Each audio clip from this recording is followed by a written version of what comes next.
Bir ılımy taslama bäsleşigi Türkmenistanyň ılym bilim ulgamyndaky halkara hyzmatdaşlygyny putolandyrmak, ýurdumyzyň we daşary ýurtlaryň ýokary okuw mekdepleriniň talipleriniň arasynda dostlukly gatnaşyklary berkitmek, talipleriň dörejilik ukyp başarnyklaryny, ılym gözlegleri, hünäre bolan söwgesini artdyrmak maksady bilen ikinji gedek guralýar.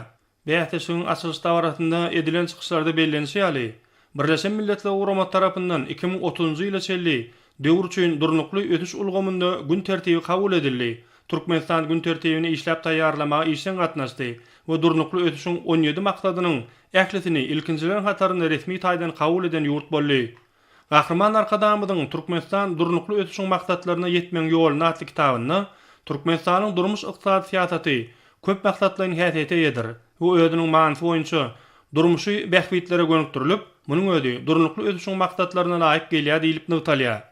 Durnukly ötüş maksatlary boýunça bäsleşikler ýurdumyzda da, halkara giňişliginde de giň germe eýe bolýar.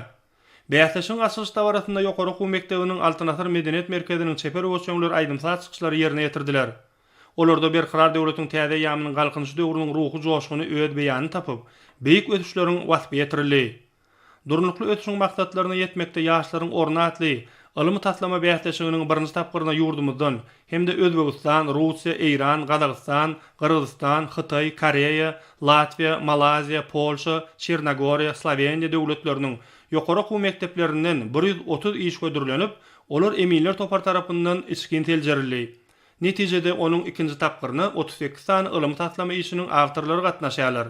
Geljekde bu işleriň durmuşa geçirilip, durnukly ötüş maksatlarynyň ugry, ýagny arasa suw arasaçylyk, elektrik we arasa energiýa, howanyň üýtgemegine garşy görüş, deňziň ekolog ulgamyny gorap saklamak, gurýer ekolog ulgamyny gorap saklamak babatda dünýäniň durnukly ötüşine goşan goşşokdygy aýratyn gowandyrjydyr.